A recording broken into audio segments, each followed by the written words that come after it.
ચાહું છું ઈસુ, તને ચાહું છું પ્રભુ,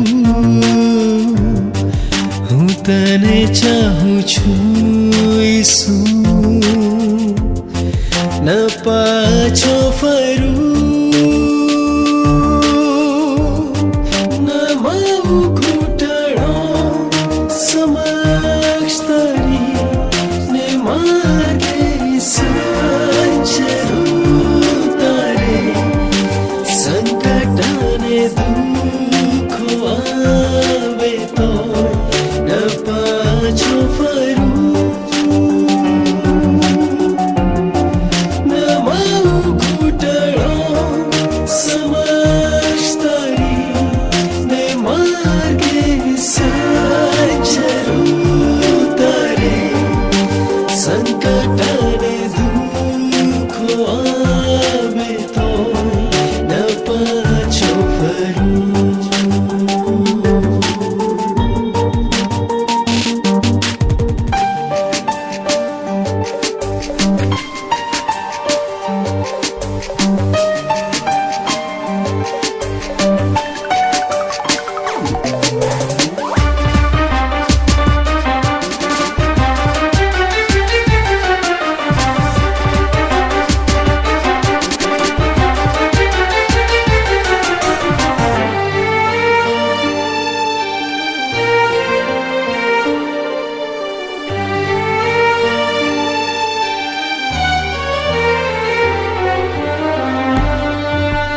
ઈસુ તારી સેવા કરું, તારી જ સેવા કરું, ઈસુ તારી સેવા કરું, ન પાછો ફરું,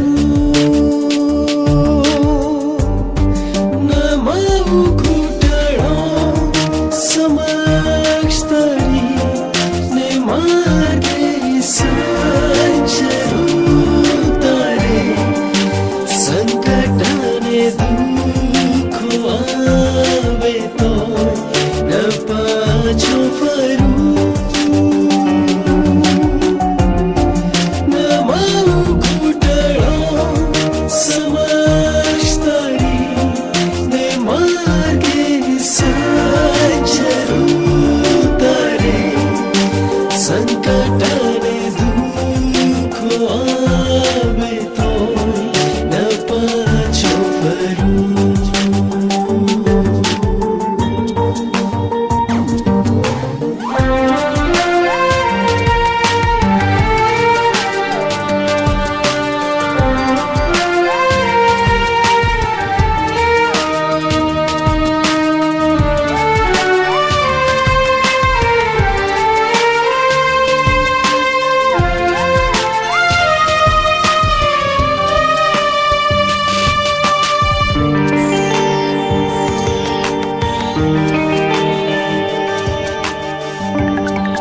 હું તારી સ્તુતિ કરું, તારી જ સ્તુતિ કરું, ઈસુ તારી સ્તુતિ કરું, ન પાછો ફરું,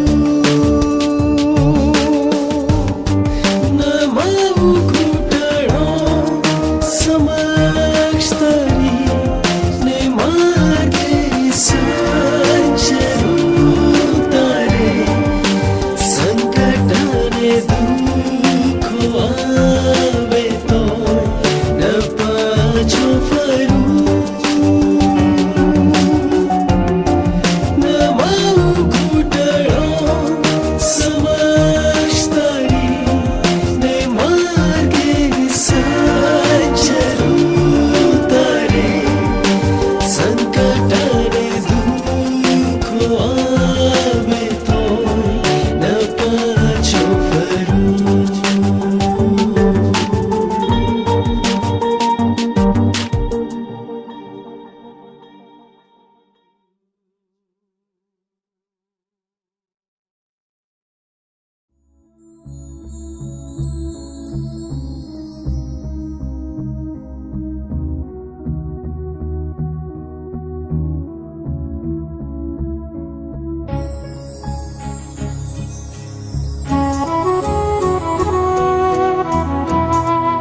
यहोवा मुझ आधार, तू बिन जग माहूँ लाचार। मुझ पर तारी प्रीति अपार, हे यहोवा।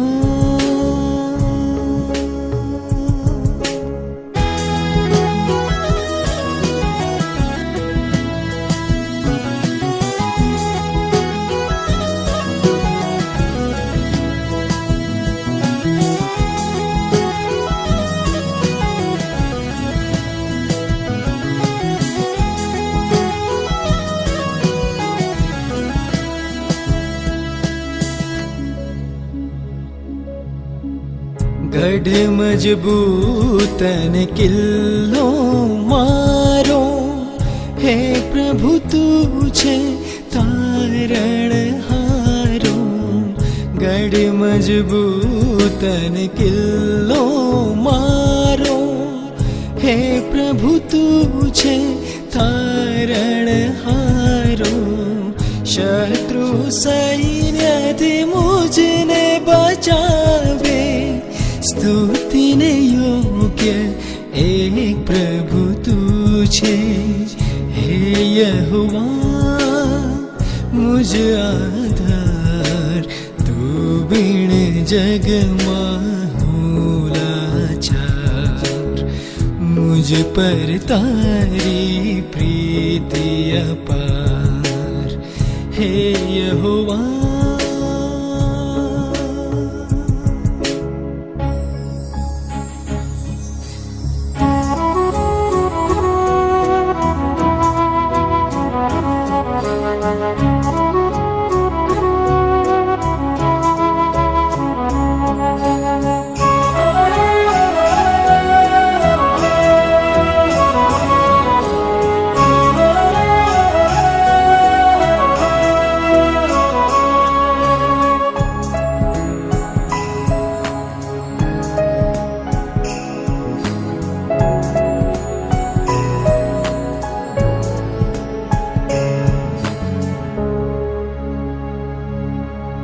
तारा विधियो सम्मुख राखो, तारा हुकमो सर्वहु पाडू।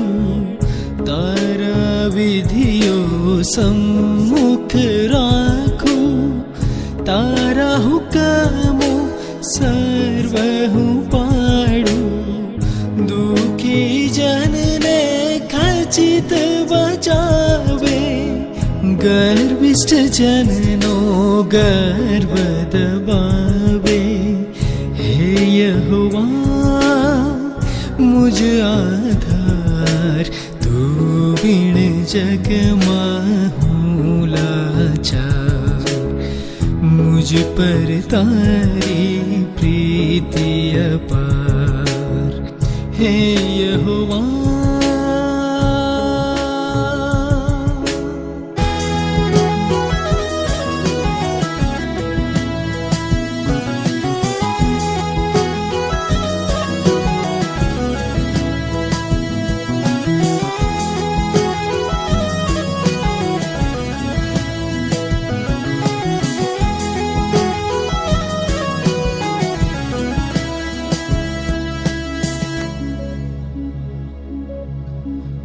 तुझे यहोवा दीपक सारो, अंधारा माछ प्रकाश मारो। तुझे यहोवा दीपक सारो, अंधारा माछ प्रकाश मारो। तुझ तेजे सहु तिमिर हटे छे, तुझ कृपाए विजय मळे छे। हे यहोवा मुझ आधार, तू बिन जग माहूँ लाचार। मुझ पर तारी प्रीति अपार, हे यहोवा।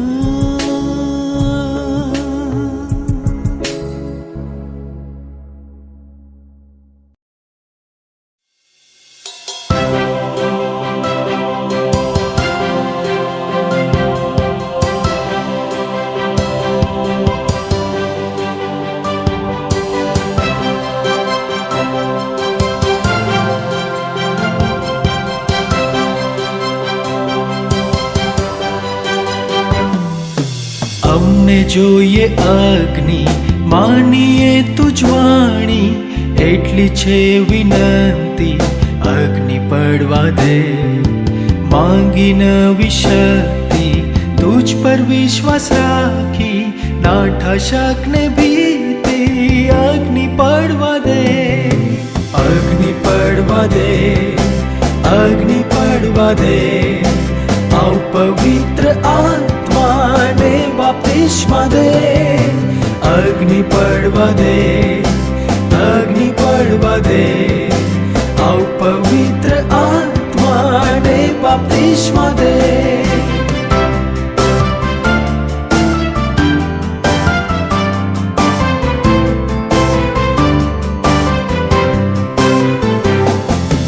તારા પર ટેકું છું, પ્રાર્થના કરી જાથું, સૌમાં માની તારું અગ્નિ પડવા દે. તારી ગમ સૌલાવી, મનમાં હર્ષ ઉપજાવી, સ્વર્ગી ઘંટ વગાડી અગ્નિ પડવા દે. અગ્નિ પડવા દે, અગ્નિ પડવા દે, આવ પવિત્ર આત્માને બાપ્તિસ્મા દે. અગ્નિ પડવા દે, અગ્નિ પડવા દે, આવ પવિત્ર આત્માને બાપ્તિસ્મા દે.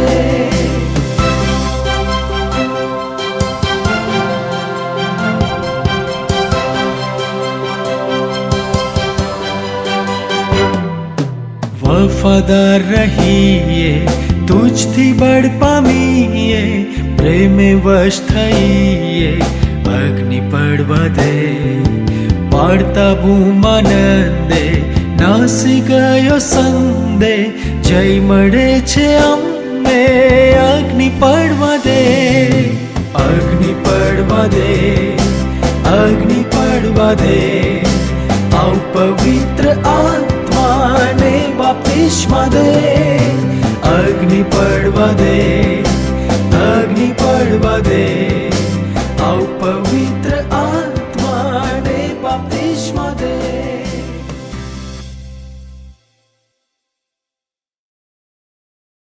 Good evening. આજની આ સાંજની બાઇબલ સ્ટડીમાં આપ સર્વનો પ્રભુ ઈસુ ખ્રિસ્તના નામમાં હું આવકાર કરતા સલામ પાઠવું છું. અને વિશેષ કરીને સીએનઆઈ ગુજરાત ડાયસિસ માનવંત બિશપ સાહેબનો આભાર માનું છું. અને વિશેષ કરીને તેઓએ જે વિશ્વાસ મૂકી મને જે જવાબદારી સોંપવામાં આવી તેના માટે ઈશ્વરનો આભાર માનીએ છીએ. આવો આપણે આ સાંજની બાઇબલ સ્ટડીની શરૂઆત કરીએ. ઈશ્વરનું વચન આ પ્રમાણે લખ્યું છે, યહોવાની આભાર સ્તુતિ કરવી ને હે પરાત પર તારા નામના સ્તોત્ર ગાવા તે સારું છે. સવારે તારી કૃપા અને રાત્રે તારો વિશ્વાસ પણ પ્રગટ કરવા તે સારું છે. આવો આપણે પ્રાર્થનામાં નમીએ ને પ્રાર્થના કરીએ. સર્વશક્તિમાન અમારા જીવંત અને કૃપાળુ ઈશ્વર, અમે તમારો આભાર માનીએ છીએ, તમારા નામની સ્તુતિને ધન્યવાદ આપીએ છીએ. અતિ ઉચ્ચ તથા અનંત રાજ્યસન પર બિરાજમાન અમારા મહાન અને ગૌરવાન ઈશ્વર, અમે તમારા નામની સ્તુતિ કરીએ છીએ. સવારથી અત્યાર સુધી તમે એમને સંભાળ્યા, તમારી કૃપા આપી અને પ્રભુ તમારી કૃપામાં તમે એમને દોર્યા. તેના માટે પ્રભુ અમે તમારા નામની સ્તુતિને ધન્યવાદ આપીએ છીએ.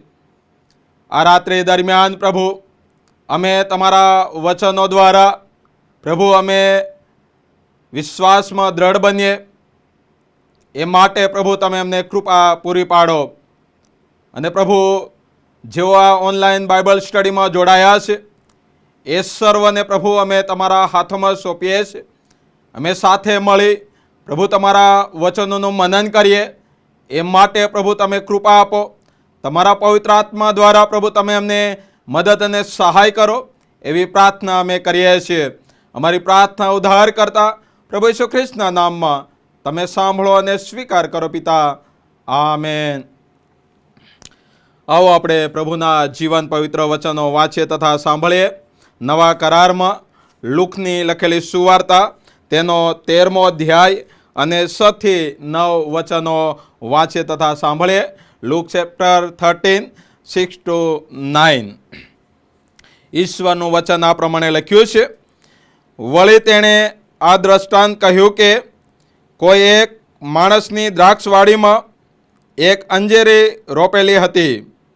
તે તેના પરથી ફળ શોધતો આવ્યો, પણ એકે જડ્યું નહીં.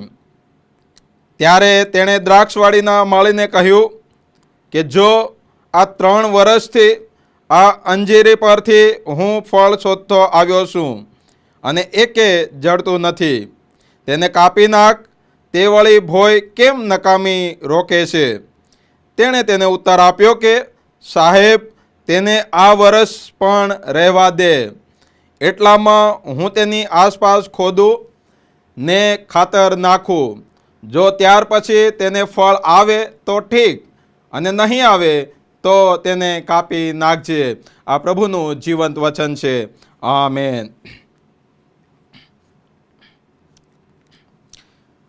ફરીને એકવાર આપ સર્વનો હું આવકાર કરતા આભાર માનું છું. અને આવો આપણે પ્રભુના વચનો તરફ જઈએ એ પહેલાં પ્રાર્થનામાં જોડાઈએ ને પ્રાર્થના કરીએ.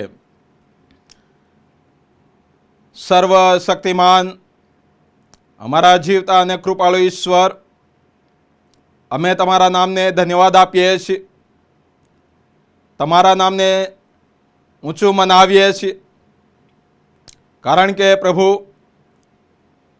તમે અમારી પ્રાર્થના સાંભળનાર અને તેનો પ્રત્યુત્તર આપનાર અમારા ઈશ્વર, અમે તમારા નામને ધન્યવાદ આપીએ છીએ. આ સમયે પ્રભુ તમારા વચનોનું અમે મનન કરવા માંગીએ છીએ. ત્યારે પ્રભુ તમે બોલો અને અમે સાંભળીએ એવી કૃપા તમે થવા દો. અને પ્રભુ આ વચન એ અમારા વ્યક્તિગત જીવનના માટે, અમારા સામૂહિક જીવનના માટે અને પ્રભુ પ્રવર્તમાન સમયમાં પ્રભુ અમારા જીવનોને ઉપયોગી પાત્ર બને એવી કૃપા તમે થવા દો. પ્રાર્થના મુક્તિદાતા પ્રભુ ઈસુ ખ્રિસ્તના નામમાં તમે સાંભળો અને સ્વીકાર કરો. Amen. Praise the lord. Praise the lord. પ્રભુના નામને ધન્યવાદ આપીએ છીએ.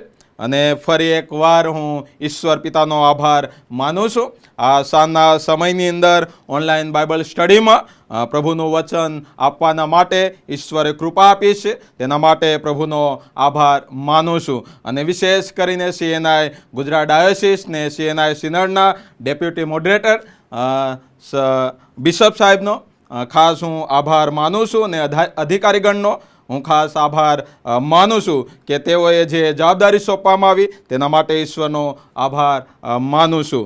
વિશેષ કરીને આજનું જે વચન આપણે વાંચ્યું, લુકની લખેલી સુવાર્તા, તેનો 13મો અધ્યાય ને 6 થી 9 વચનો વાંચવામાં આવ્યા. અને આજનો જે થીમ છે એ તો એ છે કે ફળવંત જીવન અથવા તો ફળ આપનારું જીવન. અને એની અંદર આપણે 3 બાબતો એ શીખવા માંગીએ છીએ.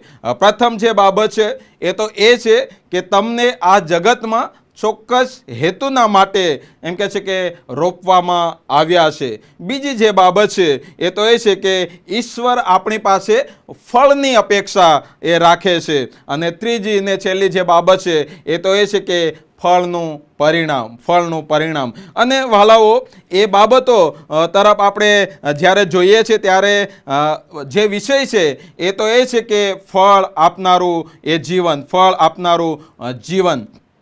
કદાચ આપણે આ જગતમાં અલગ અલગ બનાવો એ આપણે જોઈએ છીએ. અને અલગ અલગ બનાવોમાં કોઈનું અકાળે મૃત્યુ થવું, કોઈનું એક્સિડન્ટમાં મૃત્યુ થવું, અથવા ઘણી બધી બાબતો ને આપણે એ બનતી જોઈએ છે. અને ઘણા લોકો એવું માને છે કે આ જે બનાવ બને છે, આ જે ઘટના બને છે એ તો એમ કહે છે કે પોતાના પાપના લીધે એ મરણ પામે છે, એ પોતાના પાપના લીધે એમ કહે છે કે મૃત્યુ પામે છે. કદાચ આપણે બાઇબલમાં જોઈએ ત્યારે એમ કહે છે કે ગાલિલીઓ પર જે વિપત્તિ આવી અને તેઓના પાપના લીધે એમ કહે છે કે તેઓ માર્યા ગયા. કેટલાક એવું માને છે કે શિલોમાં જે 18 માણસો પર જે બુરજ પડ્યો અને એ મરણ પામ્યા, તેઓ પોતાના પાપના લીધે એમ કહે છે કે મરણ પામ્યા, અથવા તો વિશેષ કદાચ તેઓએ ગુનો કર્યો હશે એવું ઘણા બધા લોકો માને છે. પરંતુ પ્રભુ ઈસુ જણાવે છે કે આપણે પસ્તાવો નહીં કરીએ તો આપણ સર્વનો એમ કહે છે કે નાશ એ થવાનો છે. પરંતુ એમ કહે છે કે એ વ્યક્તિ પોતાનું હૃદય કઠણ કરે અને તેના પર એમ કહે છે કે દેવી ન્યાય શાસન આવે છે, ત્યારે એમ કહે છે કે એ વ્યક્તિ જો પસ્તાવો નહીં કરે તો એમ કહે છે કે એ મરણ તેના માટે ચોક્કસ છે. વાલાઓ, તે નમ્ર બને, તે પસ્તાવો તરફ પાછો ફરે, અને એમ કહે છે કે જો તે પસ્તાવો તરફ પાછો ફરે અને જો કદાચ નથી ફરતો તો જેમ લખેલું છે કે પાપનો મુસારો મરણ છે, તેમ તેનું દૈહિક અને આત્મિક મરણ થાય છે. જૂના કરારમાં આપણે જોઈએ છીએ કે વ્યક્તિ પાપ કરે છે ત્યારે તે તરત જ એમ કહે છે કે નાશ પામે છે. જેમ કે આપણે અભિરામનું મંડળ, આખાનનું પાપ અને બીજા ઘણા બધા ઉદાહરણો જે આપણને પાપ વિશે એ જોવા મળે છે. પરંતુ વહાલાઓ, નવા કરારમાં ઈસુ ખ્રિસ્ત એમ કહે છે કે આપણને વિશેષ કરીને જે કૃપા પ્રાપ્ત થાય છે એ કૃપા એમ કહે છે કે આપણને આપે છે, અને એ સમજાવતા પ્રભુ ઈસુ ખ્રિસ્ત આપણને આ ઉદાહરણ તરફ એમ કહે છે કે આપણું એ ધ્યાન એ દોરે છે. અને તેથી પ્રથમ જે બાબત છે તો એ છે કે તમને આ જગતમાં ચોક્કસ હેતુના માટે રોપવામાં આવ્યા છે. વાલાઓ, આપણને કેવી બાબતોની અંદર અથવા તો આપણને શા માટે આ જગતમાં પ્રભુએ મૂક્યા છે, આપણને આ જગતમાં પ્રભુએ શા માટે રાખ્યા છે, તેની એમ કહે છે કે આપણે એક કાળજી લેવી બહુ અગત્યની છે. અને એટલા માટે આપણને આ જગતમાં એક ચોક્કસ હેતુના માટે એમ કહે છે કે એ રોપવામાં આવ્યા છે. જૂના કરારમાં ઉત્પત્તિ તેનો 1 અધ્યાય અને 28માં આપણે જોઈએ છીએ ત્યારે એમ કહે છે કે ઈશ્વરે આદમને એક હેતુના માટે એ બનાવવામાં આવ્યો હતો કે માણસ ઈશ્વરની સંગતમાં રહે અને તેની સ્તુતિ કરે. સાથે સાથે તેમને ઘણા આશીર્વાદો પણ એમ કહે છે કે આપવામાં આવ્યા હતા. તેઓને ઈશ્વરે કહ્યું હતું કે સફળ થાવ, વધો અને પૃથ્વીને ભરપૂર કરો અને સઘળા જીવો પર અમલ ચલાવો. આ સર્વ અધિકાર એમ કહે છે કે આદમને આપવામાં આવ્યો હતો, પરંતુ તેનામાં પાપનો પ્રવેશ થયો અને તેની પાસેથી એ સર્વ અધિકારો લઈ લેવામાં આવ્યા. માનવજાત યોગ્ય રીતે એમ કહે છે કે ઈશ્વરના અધિકારનું પાલન કરી શકતો નથી, તેથી ફરી માનવજાત પસ્તાવો કરે અને તે માટે ઈશ્વરે આપણને આ જગતમાં ચોક્કસ હેતુના માટે એ રોપવામાં આવ્યા છે કે માનવજાત ફરી ઈશ્વરની સાથેના સંગતમાં, ઈશ્વરના સાથેના સંબંધમાં તે સ્થપાય, તે વૃદ્ધિ પામે. અને એ માટે એમ કહે છે કે પ્રભુ ઈસુ ખ્રિસ્ત એમ કહે છે કે આ જગતમાં આવ્યા અને એ એમ કહે છે કે આપણા પાપોના માટે એ મરણ પામ્યા, આપણા પાપોના માટે એમ કહે છે કે તેઓ આડે ઊભે લાકડે વિંધાયા. વાલાઓ, જેથી આપણે ઈશ્વરમાં જોડાયેલા રહીએ. યોહાન તેનો 15મો અધ્યાય અને 4થી કલમમાં ત્યાં લખવામાં આવ્યું છે કે તમે મારામાં રહો ને હું તમારામાં રહીશ, એમ પ્રભુએ એ કહ્યું છે. અને આપણને એમ કહે છે કે લીલા ઝાડની સમાન એ રોપવામાં આવ્યા છે. ગીતશાસ્ત્ર 1 અધ્યાય ને 3જી કલમમાં એ બાબત વિશે આપણને જોવા મળે છે. અને એટલા માટે પ્રભુ ઈસુ ખ્રિસ્ત એ દ્રષ્ટાંતોમાં કહેતા, અને ત્યારે એમ કહે છે કે એ દ્રષ્ટાંતોમાં કહેતા એમ કહે છે કે તેઓએ આ અંજીરીનું એ દ્રષ્ટાંત પણ કહ્યું કે લોકો સરળતાથી પ્રભુનું વચન એ સમજી શકે, સરળતાથી એ વાતને સમજી શકે. અને એટલા માટે કે જેને ઈશ્વરની વાડીમાં એટલે કે આ જગતમાં તેઓને રોપવામાં આવ્યા છે, આ જગતમાં તેમને એમ કહે છે કે જીવન આપ્યું છે. યશાયા તેનો 5મો અધ્યાય ને 2જી કલમમાં આપણને ઉત્તમ દ્રાક્ષવેલાના સંદર્ભમાં એ ગણવામાં આવ્યા છે. ઈશ્વર આપણને મૂલ્યવાન અથવા કિંમતી વ્યક્તિ તરીકે એ સ્વીકારે છે. વાલાઓ, 1 કોરિન્થી તેનો 1 અધ્યાય ને 26માં ત્યાં લખ્યું છે કે મૂર્ખોને અને નિર્બળોને એમ કહે છે કે પસંદ કર્યા છે. એટલે દરેક વ્યક્તિ ઈશ્વરની નજરમાં એ મૂલ્યવાન છે. કોઈ પણ વ્યક્તિ એ ઈશ્વરની નજરમાં એમ કહે છે કે મૂલ્યવાન છે. અને એટલા માટે આ જગતમાં વાલાઓ, તમને ને મને પ્રભુએ જે જીવન આપ્યું છે, જે કાર્યના માટે, જે હેતુના માટે એમ કહે છે કે આપણને એ રાખવામાં આવ્યા છે, તેને એમ કહે છે કે આપણે આધીન જીવન જીવીએ. યોહાન 15મો અધ્યાય ને 16મી કલમમાં ત્યાં લખ્યું છે કે તમે એમ કહે છે કે તમને પસંદ કર્યા છે છે અને તમને નિમ્યા છે કે તમે જઈને એ ફળ આપો અને એ ફળ તમારા કાયમ રહે. એ માટે આ જગતમાં વાલાઓ આપણને ચોક્કસ હેતુના માટે એમ કે છે કે એ રોપવામાં આવ્યા છે. કયા હેતુના માટે? કે જે એમ કે છે કે આપણને રોપવામાં આવ્યા છે એ તો એ છે કે પ્રભુની સંગતમાં, પ્રભુનામાં એમ કે છે કે આપણે વિશ્વાસુ જીવન જીવીને એમ કે છે કે આગળ વધીએ. એ હેતુના માટે આપણને રોપવામાં આવ્યા છે. આજે આપણે વિચાર કરવાની જરૂર છે. શું આપણા હેતુને આપણે ભૂલી ગયા છીએ? શું ઈશ્વર સાથેના સંબંધને આપણે ભૂલી ગયા છીએ? જો આપણે કદાચ ભૂલી ગયા હોય, જો કદાચ આપણે પ્રભુના વચનોમાં, પ્રભુ પર વિશ્વાસ રાખવામાં કદાચ નબળા પડ્યા હોય, તો આજે ફરી તેને સ્મરણમાં લાવવાની જરૂર છે કે પ્રભુએ મને આ જગતમાં શા માટે રોપવામાં આવ્યો છે, આ જગતમાં શા માટે મને મોકલવામાં આવ્યો છે, અથવા તો આ જગતમાં મને શા માટે પ્રભુએ જીવન આપ્યું છે, એ આપણે તપાસવાની જરૂર છે. અને બીજી જે બાબત આજે આપણે જોવા માંગીએ છીએ એ તો એ છે કે ઈશ્વર આપણી પાસે ફળની અપેક્ષા રાખે છે. કલમ 6 અને 7 આપણે જોઈએ છે ત્યારે એ બાબતો આપણને જોવા મળે છે. ત્યાં લખ્યું છે કે વળી તેણે આ દ્રષ્ટાંત કહ્યું કે કોઈ એક માણસની દ્રાક્ષવાડીમાં એક અંજીરી રોપેલી હતી. તે તેના પરથી ફળ શોધતો આવ્યો, પણ એકે જડ્યું નહીં. ત્યારે તેણે દ્રાક્ષવાડીના માળીને કહ્યું કે જો આ 3 વર્ષથી આ અંજીરી પરથી હું ફળ શોધતો આવ્યો છું અને એકે જડતું નથી, તેને કાપી નાખ. તે વળી ભોય કેમ નકામી રોકે છે? ઈશ્વર આપણી પાસે એ ફળની અપેક્ષા એ રાખે છે અને ઈશ્વર આપણી પાસે એ બાબતોની અપેક્ષા રાખે છે કે આપણે સારા કામમાં એમ કહે છે કે પ્રભુની સુવાર્તામાં આગળ વધીએ. અહીંયા પ્રભુ ઈસુ ખ્રિસ્ત પોતે એમ કહે છે કે એ દ્રાક્ષવાડી પરથી ફળ શોધતો આવ્યો, પણ કંઈ એમ કહે છે કે મળ્યું નહીં. અને તે દ્રાક્ષવાડીના માળીને કહે છે કે આ 3 વર્ષથી આ ખોટી ભોય રોકે છે, ખોટી જગ્યા રોકે છે, તેને તું શું કર? કાપી નાખ. પરંતુ એમ કહે છે કે એ આજાજી કરે છે, એ વિનંતી કરે છે કે માલિક હજી પણ 1 વર્ષ રહેવા દે. કદાચને હું તેની આસપાસ ખોદું, તેની આસપાસ મહેનત કરું અને એમ કહે છે કે તે ફળ આપે.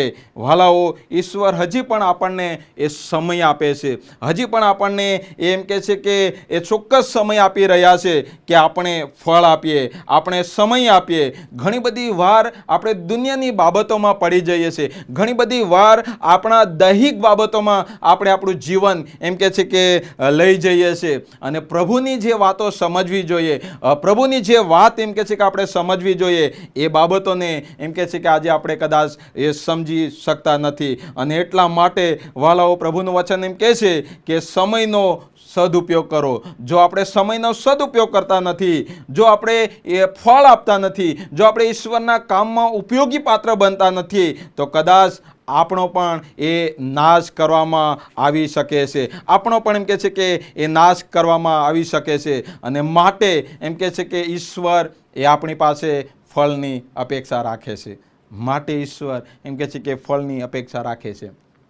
દાખલા તરીકે જો આપણે સ્કૂલમાં જઈએ તો સ્કૂલમાં ટીચર એ પોતાના વિદ્યાર્થી પાસેથી એ સારા શિક્ષણની અપેક્ષા રાખે કે જે મેં મહેનત કરી છે, જે મેં ભણાવ્યું છે, એનો એમ કહે છે કે મને સારું પરિણામ મળે, સારું ફળ આપે. અને કદાચ એમ કહે છે કે એ રીતના હોઈ શકે.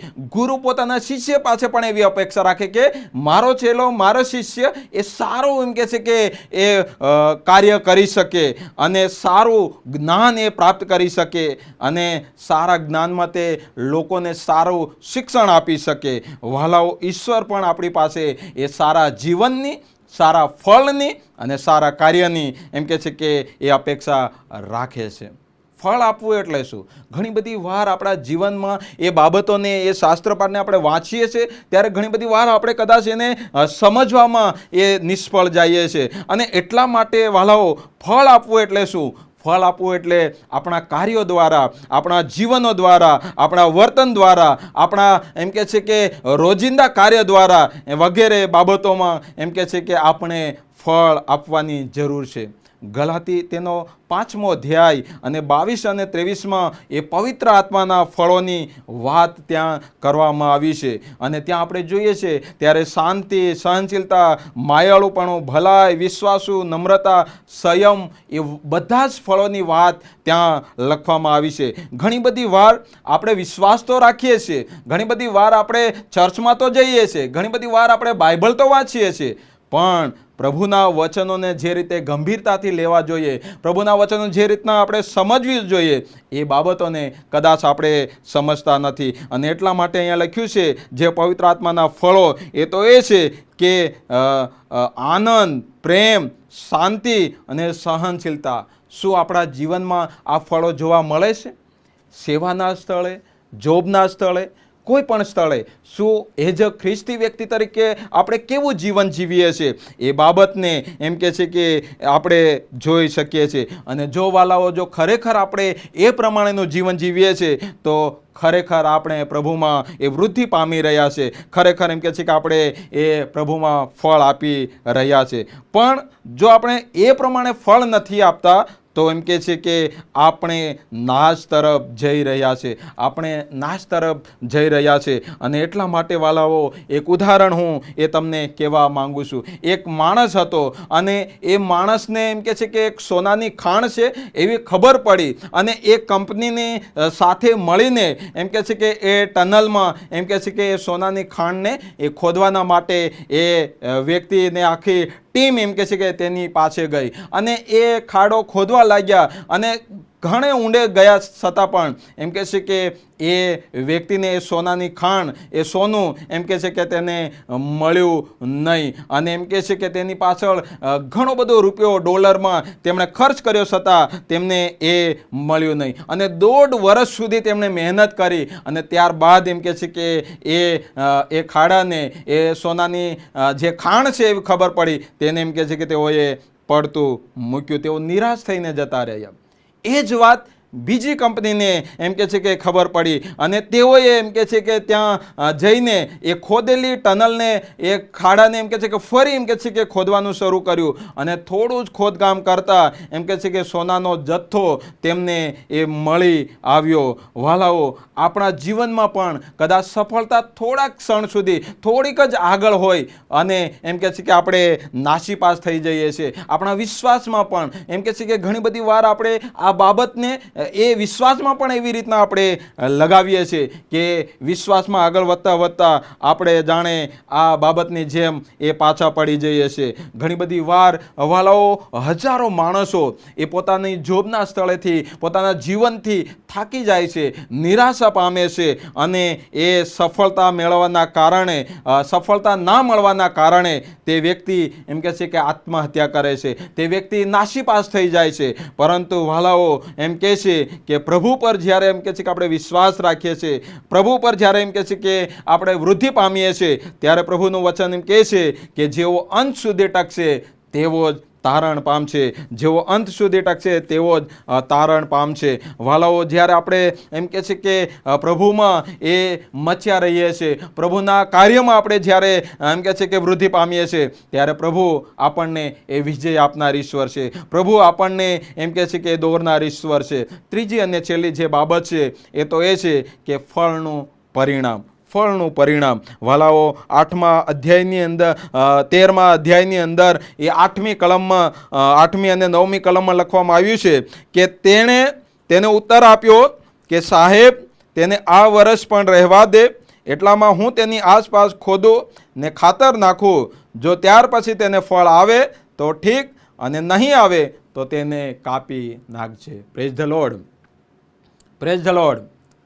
ફળનું પરિણામ શું આવશે એ વાલાઓ આજે આપણે પણ વિચાર કરવાની જરૂર છે. અને ફળનું પરિણામ આપણને એ 2 બાબતોમાં જોવા મળે છે. એક તો ફળ મળનારને બદલો અને એક તો એમ કે છે કે ફળ આપનારને એમ કે છે કે બદલો. અને એ બાબતમાં આપણે જોઈએ છીએ ત્યારે એમ કે છે કે ફળ આપનાર છે તેઓને જે બદલો મળે છે એ તો એ છે કે જ્યારે આપણે ઈશ્વરની સંગતમાં જીવન જીવીએ છીએ ત્યારે વધારે ફળ આપવા માટે ઈશ્વર આપણને એ સહાય કરે છે. આપણે નવા આત્માઓ પ્રભુ પાસે લાવીએ, નવી એમ કે છે કે આત્માઓ દ્વારા એ ખ્રિસ્તની સુવાર્તા એમ કે છે કે આપણે લાવીએ અને નવા શિષ્યો એ બનાવીએ. એ બાબતમાં એમ કે છે કે પ્રભુ આપણને વૃદ્ધિ પામવા માટે મદદ કરે છે અને ત્યારે આપણને એ સ્વર્ગમાં આનંદ જીવનનો બદલો મળશે.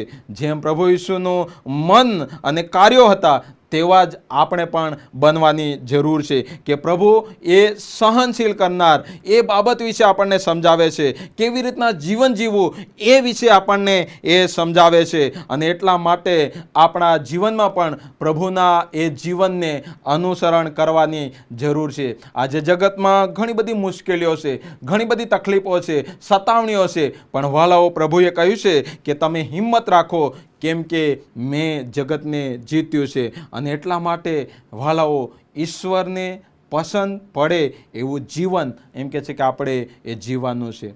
આપણા પ્રાર્થના દ્વારા, સાક્ષી દ્વારા, સુવાર્તા પ્રચાર કરીને અને વિવિધ કાર્યો દ્વારા એમ કે છે કે આપણે પ્રભુને આધીન જીવન જીવી શકીએ છીએ. માથી 28 અને 18 ને 19મી કલમમાં ત્યાં લખ્યું છે કે સર્વ દેશનાઓને શિષ્ય બનાવી અને તેઓને એમ કે છે કે તમે એ તેડો. વાલાઓ, જ્યારે આપણે પવિત્ર આત્માના ફળો એમ કે છે કે આપણા જીવનમાં હોય ત્યારે જ એમ કે છે કે આપણને તેનો બદલો મળી શકે છે. પણ જો આપણે ફળ નથી આપતા તો આપણને કેવો બદલો મળે છે, અથવા તો આપણું જીવન કેવું હોય છે, અથવા તો આપણે કેવી રીતના આપણે એ ખ્રિસ્તમાં આગળ વધીએ છીએ કે નહીં, એ બાબતને પણ આપણે જોવા માંગીએ છીએ. અને જો આપણે ફળ આપનાર એ ખ્રિસ્તી વ્યક્તિ તરીકે જો જીવન જીવતા નથી, જો ખ્રિસ્તી વ્યક્તિ તરીકે ઓળખાઈ આવતા નથી, તો આપણો ચોક્કસ એમ કે છે કે એ નાશ કરવામાં આવશે.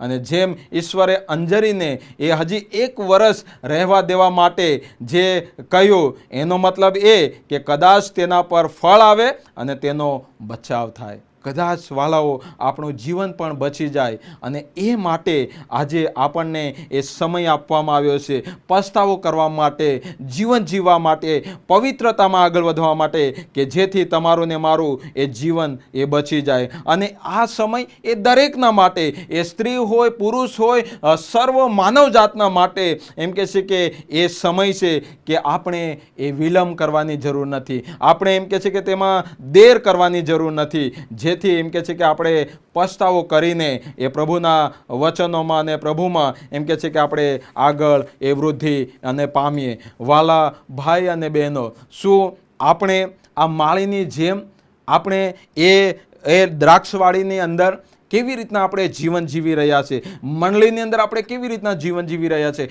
વ્યક્તિગત જીવનમાં આપણે કેવી રીતના આગળ વધી રહ્યા છે, અને એથી વિશેષ કે વાલાઓ તમારું ને મારું જીવન એ કેવી રીતના આગળ વધે છે. શું પ્રભુના એ કાર્ય માટે, પ્રભુમાં વિશ્વાસ રાખીને અને કેવી રીતના આપણે આગળ વધીએ છીએ એ માટે આપણે વિચાર કરવાની જરૂર છે. અહીંયા જે બાબતો લખવામાં આવી તો એ છે કે જો ત્યાર પછી તેને ફળ આવે તો ઠીક, અને નહીં આવે તો તેને કાપી નાખજે, તેને કાપી નાખજે. શું આપણા જીવનોમાં આપણે ફળ આપનારા એ ખ્રિસ્તી વ્યક્તિ તરીકે ઓળખાઈએ છીએ? એ જે વિશ્વાસી વ્યક્તિ તરીકે ઓળખાઈએ છીએ? વાલાઓ, હું તમારી સમક્ષ 2 પ્રશ્નો કરીને પૂર્ણ કરવા માંગુ છું. એ તો એ છે કે શું આપણામાં પવિત્ર આત્માનો ફળો જોવા મળે છે? શું તમારા ને મારા જીવનમાં પવિત્ર આત્માના ફળો જોવા મળે છે? અથવા શું આપણે ખ્રિસ્તી વ્યક્તિ તરીકે ફળ આપનાર જીવન જીવી શકીએ? ખ્રિસ્તી વ્યક્તિ તરીકે ફળ આપનાર જીવન જીવી શકીએ? જો તમારું ને મારું જીવન એ બહારનું જગત જોશે, બહારનું એમ કે છે કે જગત એ નિહાળ છે, ત્યારે એમ કે છે કે પ્રભુ પર એ વિશ્વાસ કરશે, ત્યારે પ્રભુ પર વિશ્વાસ કરશે. આ વચનો પ્રભુ સમજવા માટે કૃપા આપે. આમેન. આવો આપણે પ્રાર્થનામાં નમીએ, પ્રાર્થના કરીએ. સર્વશક્તિમાન અમારા જીવતા અને દયાળુ ઈશ્વર, તમારા નામને ધન્યવાદ આપીએ છીએ.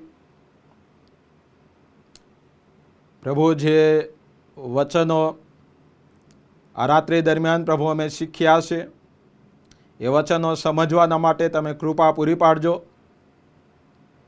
અમારું જીવન કેવું હોવું જોઈએ એ વિશે પ્રભુ વિચાર કરવાના માટે અમારા જીવનમાં શેની જરૂર છે? શું પ્રભુ અમે તમારા વચનોથી દૂર છીએ? શું પ્રભુ અમે તમારા કાર્યોથી દૂર છીએ?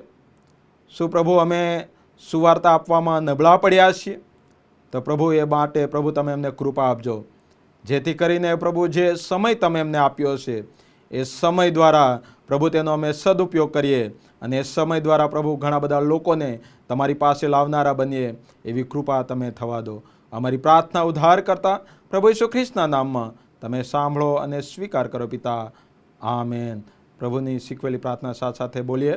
ઓ આકાશમાંના અમારા બાપ, તમારું નામ પવિત્ર બનાવો, તમારું રાજ્ય આવો, જેમ આકાશમાં તેમ પૃથ્વી પર તમારી ઈચ્છા પૂરી થો. દિવસની અમારી રોટલી આજ અમને આપો, જેમ અમે અમારા ઋણને માફ કર્યા છે તેમ તમે અમારો ઋણ અમને માફ કરો, અને અમને પરીક્ષણમાં ન લાવો પણ મૂઢાથી અમારો છૂટકો કરો, કેમ કે રાજ્ય તથા પરાક્રમ તથા મહિમા સર્વકાળ સુધી તમારા હો. આમેન. હવે આપણા તારનાર પ્રભુ ઈસુ ખ્રિસ્તની કૃપા, ઈશ્વર પિતાનો પ્રેમ, પ્રભુ પવિત્ર આત્માની દિવ્ય મધુરી સંગત આપણ પ્રત્યેકની સાથે હમણાંથી તે સદા સર્વકાળ સુધી હો. આમેન.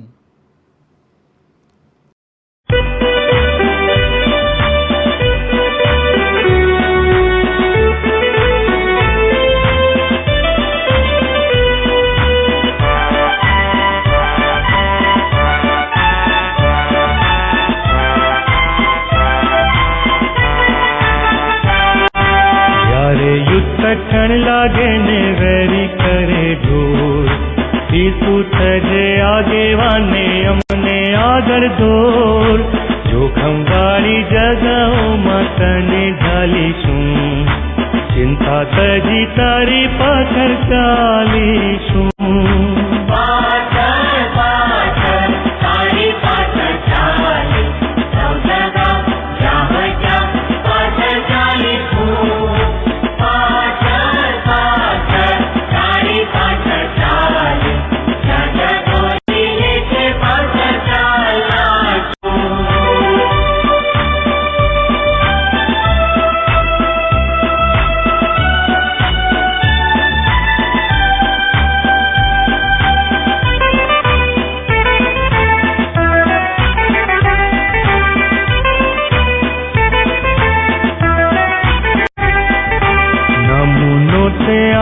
અમને ભારે કચવેથી માટે જે તું કહે છે તે કરીશું ખુશીથી.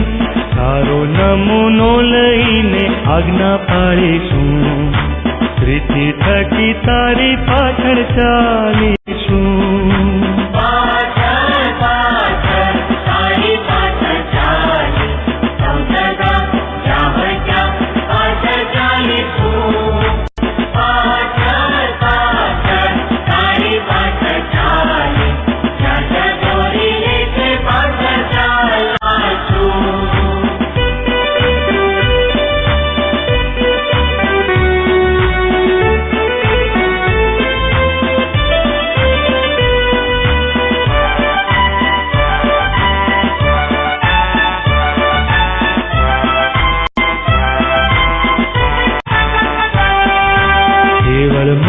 પ્રીતિ અમે કરવાના નથી, કામ મારું જોઈ બીજા પુરુષે શાહેદી.